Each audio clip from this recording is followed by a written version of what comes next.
Hello guys, welcome to all in competitive education centre. देखिए, इसके पहले हम लोगों ने 5 सीरीज कंप्लीट किया हुआ है C S P S L data entry operator के रिगार्डिंग। आप चाहे जिस भी एग्जाम की तैयारी कर रहे हो व्यापम के, कंप्यूटर आपको प्रश्न पूछा जाता है कंप्यूटर से रिलेटेड। और C S P H C L ही नहीं, आप बल्कि किसी भी एग्जाम की तैयारी कर रहे हो व्यापम में, कंप्यूटर से रिलेटेड इस टाइप के प्रश्न आपको देखने को मिलते ही हैं। तो कोई भी पार्ट स्किप मत कीजिएगा, बहुत ही डिटेल्ड और क्विक टाइप में हम लोग इसको रिवाइज करेंगे। आपको केवल प्रैक्टिस यहाँ पर करना है। और हाँ, जिन्होंने अभी तक चैनल को सब्सक्राइब नहीं किया है, चैनल को सब्सक्राइब कर लीजिएगा ताकि इस प्रकार की वीडियोस आपको आपके सामने में मिलते रहें। चलिए बात करते हैं पहले क्वेश्चन की। कंप्यूटर वायरस क्या है? यहाँ पर सबसे पहला क्वेश्चन पूछा गया है कंप्यूटर वायरस के बारे में। कंप्यूटर वायरस एक मालवेयर प्रोग्राम होता है, आप सभी जान रहे हैं। और इसमें यहाँ पर जो ऑप्शन दिया है, रोग, हार्डवेयर कंपोनेंट, स्क्रीन डिफेक्ट, ये तीनों ही ऑप्शन आपके रॉन्ग हो जाते हैं। यह एक मालवेयर कंप्यूटर प्रोग्राम है, एक प्रकार का कंप्यूटर ही प्रोग्राम है, लेकिन ये हार्मफुल कंप्यूटर प्रोग्राम है, आप कह सकते हैं। दूसरा बात करते हैं, रैम का असंक्षिप्त रूप क्या है? यहाँ पर संक्षिप्त रूप दिया हुआ है रैम, और इसका आपको फुल फॉर्म या असंक्षिप्त रूप बताना है। पहला ऑप्शन है record access memory, read access memory, random access memory और रैंडम अवेलेबल मेमोरी। यहाँ पर आपको जो थर्ड ऑप्शन दिखने को मिल रहा होगा, रैंडम एक्सेस मेमोरी, यही इसका सही ऑप्शन है। ठीक है, रैंडम एक्सेस मेमोरी यानी सी ऑप्शन यहाँ पर आपका करेक्ट हो जाएगा। चलिए बढ़ते हैं नेक्स्ट क्वेश्चन की ओर। 2 अक्टूबर 2015 को गूगल का, अच्छा एक चीज़ याद रखिएगा, जो रैंडम एक्सेस मेमोरी है, ठीक है, ये अस्थायी मेमोरी है। मेमोरी भी दो टाइप की होती है आपकी, तो ये उनमें से अस्थायी मेमोरी है। ठीक है, अस्थायी मेमोरी यानी इसे वोलेटाइल मेमोरी भी कहा जाता है। जो जैसे ही इलेक्ट्रिसिटी सप्लाई यहाँ पर ऑफ होती है, इसमें का जो डाटा है वो समाप्त हो जाता है। इसके विपरीत एक ऑप्शन आपको दिया जाता है हमेशा रीड ओनली मेमोरी का। ठीक है, रीड ओनली मेमोरी ये आपकी जो है स्थायी मेमोरी होती है, यानी नॉन वोलेटाइल मेमोरी होती है, जिसमें विद्युत सप्लाई या इलेक्ट्रिसिटी सप्लाई ऑफ हो जाती है तो भी यहाँ पर डाटा बना रहता है। लेकिन रैम में ऐसा नहीं होता, वो अस्थायी मेमोरी है। ठीक है, इस टाइप के क्वेश्चन भी आपसे पूछे जाते हैं, इसलिए मैं यहाँ पर आपको इस टाइप के क्वेश्चन भी डिस्कस करते हुए चलूँगा। ठीक है, बढ़ते हैं नेक्स्ट क्वेश्चन की ओर। 2 अक्टूबर 2015 को गूगल का सीईओ किसे नियुक्त किया गया था? ठीक है, गूगल के सीईओ के बारे में यहाँ पर क्वेश्चन पूछा गया है। और अभी वर्तमान तक भी आप देखेंगे तो सुंदर पिचाई जो है अभी गूगल के सीईओ हैं। ठीक है, जिन्हें अल्फ़ाबेट की एक कंपनी है। ठीक है, तो ये ऑप्शन आपका सी ऑप्शन सही हो जाता है। ठीक है, चलिए बढ़ते हैं नेक्स्ट क्वेश्चन की ओर। कंप्यूटर की परफॉर्मेंस को कौन प्रभावित करता है? और यहाँ पास आपको जो दो ऑप्शन दिए हुए हैं, रैम की मात्रा और दूसरा दिया हुआ है स्क्रीन की साइज, इन्हीं के आधार पर आपको 4 ऑप्शन यहाँ पर देखने को मिल रहे हैं, एक तथा दोनों। बी ऑप्शन दिया हुआ है ना तो एक और ना तो दो, सी ऑप्शन दिया हुआ है केवल एक, और डी ऑप्शन दिया हुआ है केवल दो। तो यहाँ पर आपको सही आंसर का चुनना है। देखें, कंप्यूटर की परफॉर्मेंस हमेशा याद रखिएगा रैम पर निर्भर करती है। जितना ज़्यादा रैम होगा उतनी ज़्यादा उसकी अच्छी परफॉर्मेंस होगी। तो यहाँ पर जो सही आंसर होगा, देखिए स्क्रीन से साइड से इससे कोई लेना देना नहीं होता। ठीक है, तो यहाँ पर जो सही आंसर हो जाएगा ऑप्शन सी हो जाएगा। रैम की मात्रा ही कंप्यूटर की परफॉर्मेंस को डिवाइन करती है। देखिए क्योंकि जब भी आप देखे होंगे, अगर आप कोई भी कंप्यूटर या लैपटॉप लेने जाते हैं तो आप उससे रैम पूछते हैं, जितना अधिक रैम होता है उतना उससे अच्छी उसकी परफॉर्मेंस होती है। ठीक है, चलिए बढ़ते हैं नेक्स्ट क्वेश्चन की ओर। इंटरनेट पर fill in the blanks, internet पर संचार तथा सूचना साझा करने की एक तरीका है। ठीक है, world wide web, URL, Meta data और जीपीएस। ठीक है, इसमें से जो वर्ल्ड वाइड वेब है, ठीक है, WWW जिसे कहा जाता है, यह इंटरनेट पर संचार और सूचना को साझा करने का एक तरीका है। तो यहाँ पर जो सही आंसर हो जाएगा WWW यानी वर्ल्ड वाइड वेब, ये इसका फुल फॉर्म है WWW का। अब आपको कमेंट बॉक्स में एक चीज़ कमेंट करके मेरे को बताना है कि जो WWW है यानी वर्ल्ड वाइड वेब है, इसके आविष्कारक कौन थे, ये आपको मेरे को कमेंट बॉक्स में आप अभी कमेंट करके बता दीजिएगा। ठीक है, चलिए बढ़ते हैं नेक्स्ट क्वेश्चन की ओर। निम्न में से कौन सा या से नॉन इम्पैक्ट प्रिंटर है? पहला दिया हुआ ऑप्शन यहाँ पर लेजर प्रिंटर, दूसरा है इंकजेट प्रिंटर। ठीक है, इसके आधार पर 4 ऑप्शन है आपके पास, केवल एक, ना तो एक और ना दो, केवल दो और एक तथा दोनों।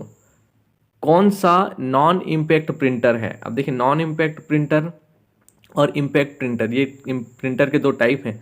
तो जो लेजर प्रिंटर है और इंकजेट प्रिंटर है, ये दोनों के दोनों ही नॉन इम्पैक्ट प्रिंटर है। तो यहाँ पास आपका जो ऑप्शन डी दिख रहा है, ऑप्शन डी, ये यहाँ पास सही आंसर हो जाएगा। चलिए बढ़ते हैं नेक्स्ट क्वेश्चन की ओर। Malware fill in the blanks के द्वारा फैलता है। पहला सोशल नेटवर्क के द्वारा और रिमूवेबल मीडिया के द्वारा। देखिए मालवेयर में, जैसे कि मैंने पिछले वीडियो में भी कंप्यूटर के बताया था कि जो वॉर्म्स होते हैं वो भी मालवेयर्स होते हैं, वायरस होते हैं वो भी मालवेयर्स होते हैं, और जो आपकी ट्रोजन हॉर्स होते हैं ये भी मालवेयर्स ही होते हैं। ठीक है, तो जो सोशल नेटवर्क है उसके द्वारा भी मालवेयर फैलते हैं। अब मालवेयर में तो ये सभी आ गए। ठीक है, और रिमूवेबल मीडिया के द्वारा भी मालवेयर जो है फैलते हैं। रिमूवेबल मीडिया के द्वारा अधिकतर जो आपके जो वायरस है वो फैलते हैं। तो यहाँ पर सोशल नेटवर्क के द्वारा भी फैलेंगे और रिमूवेबल मीडिया के द्वारा भी फैलेंगे। तो यहाँ पर जो ऑप्शन ए दिख रहा है इसी में केवल एक तथा दो दोनों दिख रहा है, तो ये ऑप्शन आपका करेक्ट हो जाता है। बढ़ते हैं नेक्स्ट क्वेश्चन की ओर। दूसरी पीढ़ी के कंप्यूटर का दौर क्या था? अब इस क्वेश्चन को सॉल्व करने के लिए आपको पूरी जनरेशन का जो ईयर है वो याद रहना चाहिए। तो देखिए मैं यहाँ पर सारी चीज़ों को आपको क्लियर करते चलूँगा। ठीक है, तो देखिए 5 जनरेशन हुए और पांचों जनरेशन को आपको जो ईयर है वो यहाँ पर याद होना चाहिए। पहला जो जनरेशन हुआ, ठीक है, ये 1945 से लेकर 1955 तक पहला जनरेशन चला। ठीक है, बहुत ही इजी है, याद करते चलेगा 1945 से 1955 तक। दूसरा जो जनरेशन हुआ 1956 से 1965 तक ये जनरेशन चला। ठीक है, दूसरा जनरेशन की बात करें तो थर्ड जनरेशन की बात करते हैं तो 1965 से लेकर 1975 तक ये थर्ड जनरेशन चला था। वहीं चौथे जनरेशन की बात करें तो 1975 से लेकर फिर ये आगे 1990 तक चला, यानी 1990 तक चला। ठीक है, जो फोर्थ जनरेशन है। और फिफ्थ जनरेशन 1990 से लेकर अब तक चला आ रहा है। तो इस प्रकार 5 जनरेशन हुए। देखिए मैं फिर से एक बार रिपीट कर दे रहा हूँ। पहला जनरेशन 1945 से 1955, दूसरा है 1956 से 1965, तीसरा है 1965 से 1975, चौथा है 1975 से 1990 और पांचवा है 1990 से अब तक चला आ रहा है। तो यहाँ पर आपको जो ऑप्शन पूछा गया है दूसरे पीढ़ी के बारे में, ठीक है, क्वेश्चन जो पूछा गया है दूसरी पीढ़ी के बारे में पूछा गया है, जो 1956 से 1965 तक। अब इन्हीं के बीच आपको ऑप्शन ढूंढना है। तो क्या ये ऑप्शन गलत हो जाता है, सी ऑप्शन ये गलत हो जाता है। 1956 टू 63 ये ऑप्शन यहाँ पर आपको मिलता जुलता दिख रहा है, क्योंकि 1956 से 1965 के बीच ये आ रहा है, और डी ऑप्शन भी आपका रॉन्ग रहता है। इस प्रकार बी ऑप्शन यहाँ पर आपका सही आंसर बनता है। ठीक है, तो यहाँ पर आप देख सकते हैं बी आंसर जो लिया गया है। निम्नलिखित में से कौन सा मालवेयर दिखाता सही है परंतु खराब करने वाला कोड लुप्त रखता है? अब यहाँ पर आपको ये जो मालवेयर है, जैसे कि मैंने 3 बताया कि मालवेयर में आपके वायरस भी आते हैं, ट्रोजन हॉर्स भी आते हैं, और साथ ही साथ आपके जो तो इस प्रकार के जो मालवेयर प्रोग्राम है, ठीक है, वॉर्म्स भी आते हैं। तो ये तीनों जो मालवेयर प्रोग्राम है इनमें से कौन सा दिखता तो सही है लेकिन उसके अंदर वैसा नहीं रहता, बल्कि खराब करने वाला कोड लुप्त रखता है। यानी वो जेन्यून, जैसे आप कोई फाइल डाउनलोड करने जाते हैं या कोई एप्लीकेशन डाउनलोड करने जाते हैं तो वो उसी एप्लीकेशन की तरह दिखते रहता है, लेकिन जैसे ही उसको क्लिक करेंगे तो कुछ और ही डाउनलोड होने लगता है। ठीक है, तो इसी को कहते हैं ट्रोजन। ठीक है, ट्रोजन, ये आपका डी ऑप्शन यहाँ पर सही हो जाएगा। देखिए ट्रोजन के बारे में मैं बता दूं कि ट्रोजन ऐसा फाइल होता है, ऐसा मालवेयर प्रोग्राम होता है जो दिखता कुछ और रहता है, और आप जैसे ही उसको डाउनलोड करेंगे कुछ और ही डाउनलोड होने लगता है।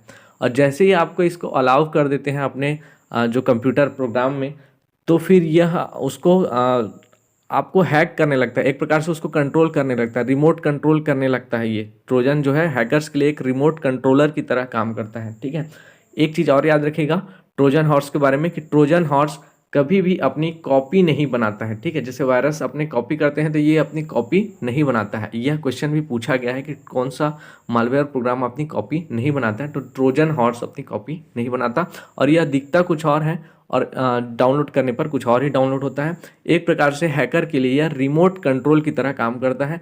आपके फाइल में वह आपके ब्राउजिंग हिस्ट्री चेक कर सकता है, आपके जो गोपनीय जो डाटा रहता है उनको देख सकता है, ठीक है। और ये आपके सामने कैसे प्रेजेंट होते हैं, जब भी आप देखेंगे तो कोई लिंक की तरह प्रेजेंट होते हैं, जैसे कोई इनाम लिंक की तरह प्रेजेंट होते हैं, कोई लॉटरी लगी है इस टाइप से आपको क्लिक कराया जाता है इसमें धोखे से, ठीक है। चलिए बढ़ते हैं नेक्स्ट क्वेश्चन की ओर। इसका जो सही आंसर हो जाएगा डी हो जाएगा, ट्रोजन, ठीक है। किस प्रिंटर का उपयोग पोस्टर तथा ब्लूप्रिंट बनाने के लिए किया जाता है? अब देखिए प्रिंटर में भी ब्लूप्रिंट या पोस्टर बनाने के लिए कौन से प्रिंटर का यूज किया जाता है ये पूछा जा रहा है। तो जो प्लॉटर प्रिंटर है, ठीक है, बहुत ही इंपॉर्टेंट क्वेश्चन है, हर बार पूछा ही जाता है। प्लॉटर जो है उसी का उपयोग ही आपके जो पोस्टर बनाने वगैरह में किया जाता है, ठीक है। तो यहाँ पर जो सही आंसर हो जाएगा ऑप्शन बी हो जाएगा। यहाँ पर यूट्यूब किस वर्ष में बनाया गया था, ठीक है। यहाँ पर यूट्यूब के बारे में पूछा गया किस वर्ष में बनाया गया था। इसके पहले मैंने आपको गूगल के बारे में बताया था, गूगल क्रोम के बारे में, और साथ ही साथ कुछ और ऑप्शन भी इसके रिलेटेड मैंने बताए थे, जिससे आपको पूछा जाता है कि किस वर्ष इसका आविष्कार किया गया था। तो यूट्यूब के बारे में यहाँ पर पूछा गया है। तो यूट्यूब का जो आविष्कार है 2005 में, आप यहाँ देख सकते हैं यूट्यूब जो है 2005 वर्ष में बनाया गया था। आपको यहाँ पर कमेंट करके ये बताना है कि यूट्यूब के आविष्कारक कौन थे, इस टाइप के क्वेश्चन क्योंकि पूछे जाते हैं, ठीक है। ये भी आपको कमेंट बॉक्स में कमेंट करके बताना है, ठीक है। इसके पहले मैंने www का भी पूछा है, तो उसका भी आप कमेंट बॉक्स में कमेंट करके आंसर बताइएगा। ऑडियो तथा वीडियो कंप्रेशन में RGB का संक्षिप्त रूप क्या है, ठीक है। देखिए RGB इसके फुल फॉर्म में ही इसका असंक्षिप्त रूप छिपा हुआ है, ठीक है। RGB यानी रेड, ग्रीन और ब्लू, ठीक है। ये तीन ऑप्शन जहाँ पर दिख रहे होंगे, यहाँ पर आपको ऑप्शन डी में देखने को मिल रहा है, रेड, ब्लू और ग्रीन, बी से ब्लू, जी से ग्रीन। तो आपका जो ऑप्शन डी है वो यहाँ पर सही हो जाएगा। कौन सी प्रकार की डीवीडी पर लिखी इन्फॉर्मेशन को केवल पढ़ सकते हैं, ठीक है। पहला डीवीडी RW और दूसरा DVR रीड ROM यानी रोम। देखिए RW का मतलब होता है री राइटेबल, ठीक है, री राइटेबल, और रोम का मतलब यानी ROM का होता है रीड ओनली मेमोरी। तो यहाँ पर अपनी लिखी हुई इन्फॉर्मेशन को केवल पढ़ सकता है, तो रीड ओनली मेमोरी, यहीं पर इसका फुल फॉर्म में ही इसका आंसर छुपा है। तो जो ऑप्शन जो कथन दो है, यानी कि केवल दो, ऑप्शन बी यहाँ पर देखेंगे तो यहाँ पर दिया हुआ है केवल दो, रीड ओनली मेमोरी, यही इसका सही आंसर हो जाएगा। चलिए बढ़ते हैं नेक्स्ट क्वेश्चन की ओर। CPU जो एक कंप्यूटर का हृदय होता है वह कुछ नहीं परंतु एक तेज फिल इन द ब्लैंक्स है, रोम है, मदरबोर्ड है, हार्ड डिस्क है या कैलकुलेटर है। अब यहाँ पर जो CPU है उसको आप रोम तो कह नहीं सकते, मदरबोर्ड भी नहीं कह सकते, हार्ड डिस्क भी नहीं कह सकते, उसे एक प्रकार का कैलकुलेटर, तेज कैलकुलेटर कह सकते हैं। तो ऑप्शन डी यहाँ पर आपको इसका सही आंसर देखने को मिलेगा। चलिए बढ़ते हैं नेक्स्ट क्वेश्चन की ओर। कौन सा नेटवर्क कंप्यूटर को बड़े भौगोलिक क्षेत्र में जोड़ता है? इसके पहले वीडियोस में मैंने बताया था कि जो इमारतों पर नेटवर्किंग के लिए आप लैन यूज करते हैं यानी लोकल एरिया नेटवर्क यूज करते हैं, यह एक बिल्डिंग या एक इमारत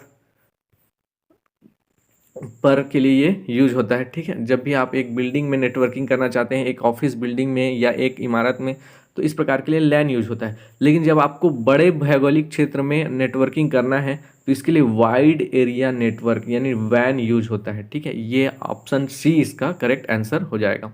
चलिए बढ़ते हैं नेक्स्ट क्वेश्चन की ओर। यहाँ पर दिख रहा है MS वर्ड में किस शॉर्टकट की का उपयोग चयनित टेक्स्ट को इटैलिक करने के लिए किया जाता है? यहाँ पर आपको ऑप्शन दिख रहा है Ctrl+A, Ctrl+I, Ctrl+Z और Ctrl+U। तो आपको सही आंसर चूज करना है। होप आप लोगों ने सही आंसर यहाँ पर चूज किया होगा। Ctrl+I जो है, Ctrl+I ये इटैलिक टेक्स्ट के लिए यूज किया जाता है, ठीक है। लेकिन इसके अलावा जो ऑप्शन है अलग है, यहाँ पर जो तीन ऑप्शन और दिए हुए हैं उसको भी थोड़ा देख लेते हैं।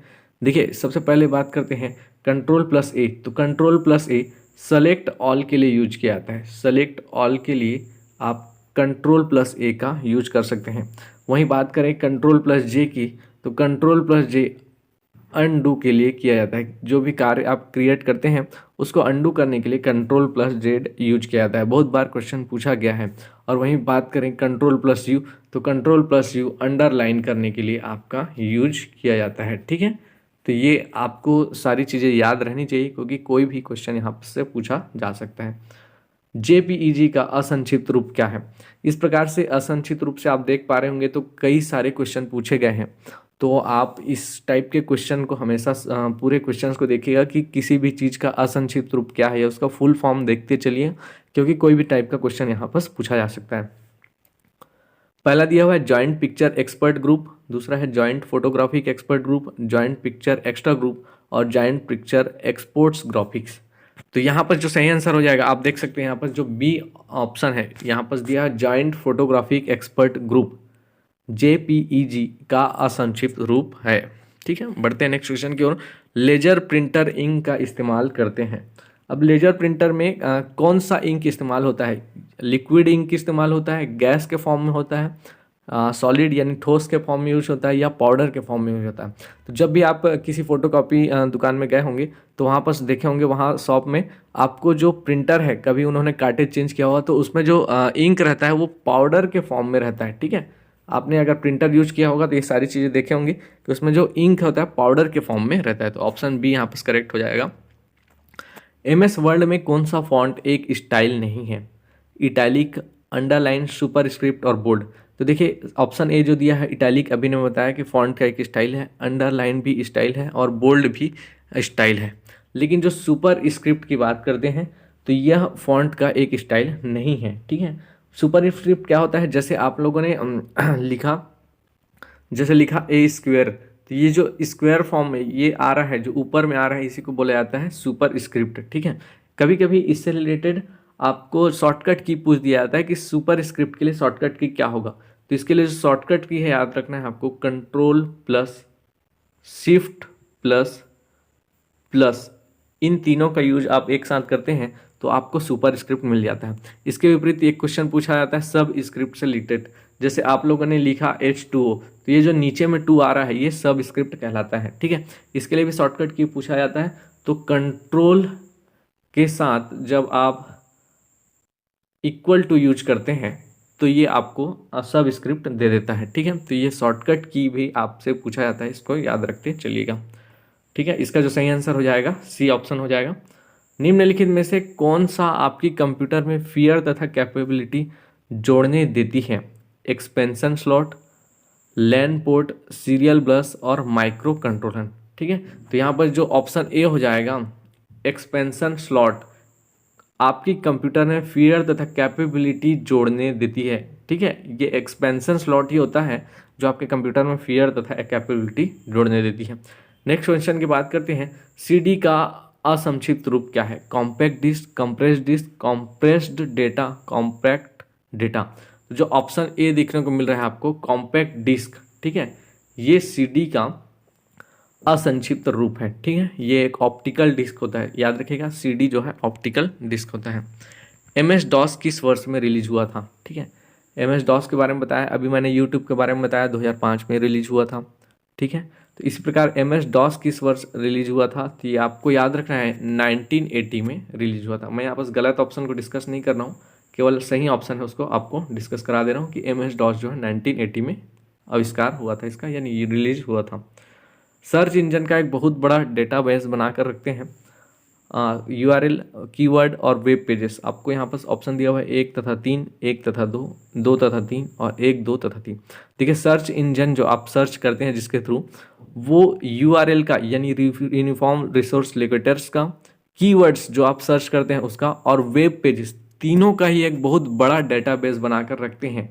तो ये ऑप्शन भी और ये ऑप्शन भी और ये ऑप्शन भी, तीनों जहाँ पर मिल रहा है, यानी ऑप्शन डी 1, 2 तथा 3 जहाँ पर मिल रहा है, यही इसका सही आंसर हो जाएगा। क्योंकि सर्च इंजन ये तीनों का ही एक बहुत बड़ा डेटाबेस बनाकर रखते हैं ताकि आप जो भी चीज़ें सर्च करें वो आसानी से मिल जाए। निम्नलिखित में से कौन सा एक टेक्स्ट बेस्ड ऑपरेटिंग सिस्टम है? विंडोज CE, विंडोज 95 और MS-DOS और विंडोज 2000। देखिए जो टेक्स्ट बेस्ड ऑपरेटिंग सिस्टम आया था वो था MS-DOS। ठीक है, तो इसका जो सही आंसर हो जाएगा MS-DOS हो जाएगा। आप यहाँ पर तीनों में डिफ्रेंशिएट कर सकते हैं MS-DOS को। निम्नलिखित में से कौन सा एक ऑपरेटिंग सिस्टम नहीं है? बात करते हैं ऑप्शन ए की विंडोज़, MS-DOS, लिनक्स और गूगल। तो यहाँ पास विंडोज़, MS-DOS और लिनक्स ये तीनों ऑपरेटिंग सिस्टम है। जबकि गूगल की बात करें तो गूगल एक सर्च इंजन है, ये आपको अच्छी तरह से याद होगा। ठीक है, क्वेश्चन नंबर 26 है। CD-ROM की क्षमता सामान्यतः क्या होती है? अब यहाँ पर स्टोरेज कैपेसिटी से रिलेटेड क्वेश्चन पूछा जाता है, और जब भी CD से पूछा जाए तो CD रोम की आपको क्षमता याद रखनी चाहिए 700 MB होती है, ठीक है। इसके अतिरिक्त आपसे और भी कई टाइप के क्वेश्चन पूछे जा सकते हैं, जैसे आपसे पूछा जाता है फ्लॉपी डिस्क का, ठीक है। फ्लॉपी डिस्क ये भी एक स्टोरेज डिवाइस है, और इसकी जो स्टोरेज क्षमता होती है 1.44 MB होती है, यानी यह बहुत ही कम स्टोर करता है। 1.44 MB एक स्टोरेज डिवाइस है।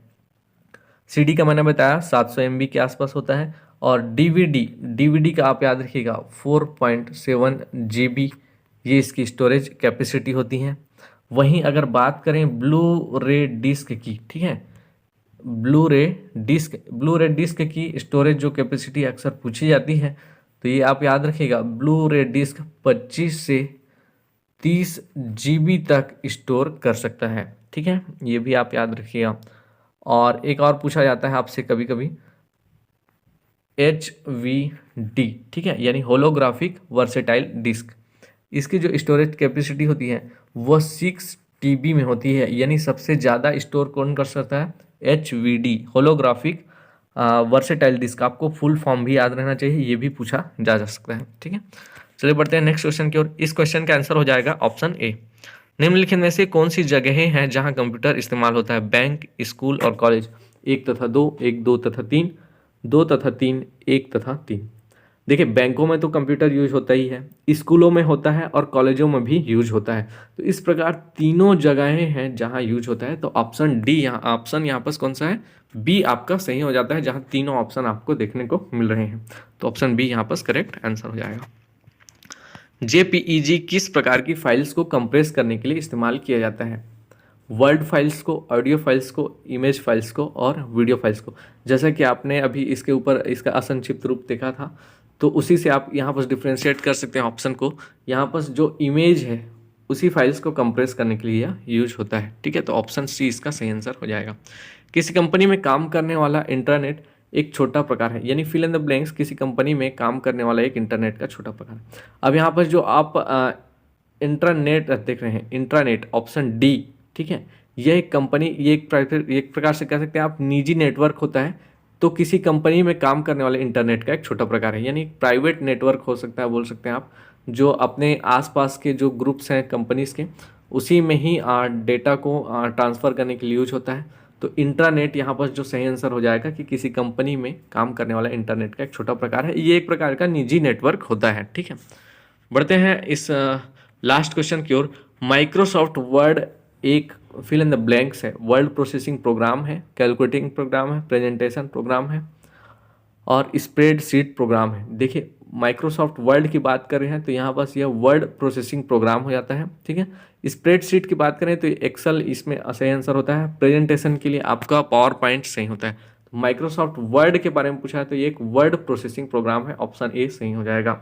वहीं आपसे इसी में पूछता कि प्रेजेंटेशन प्रोग्राम के बारे में, तो पावर पॉइंट आप सही आंसर लेते। स्प्रेडशीट के बारे में पूछा जाता है तो एक्सेल आप सही आंसर यहाँ पर लेते। तो इस प्रकार से हम लोगों ने इस वीडियो में 30 क्वेश्चंस कवर किए। आगे भी ये सीरीज़ कंटिन्यू रहेगी। इसके लिए आपको चैनल को सब्सक्राइब करना है, वीडियो को लाइक करना है, और अच्छा लगे तो वीडियो को आप शेयर भी करिए ताकि हर लोगों तक ये वीडियो पहुँच सके।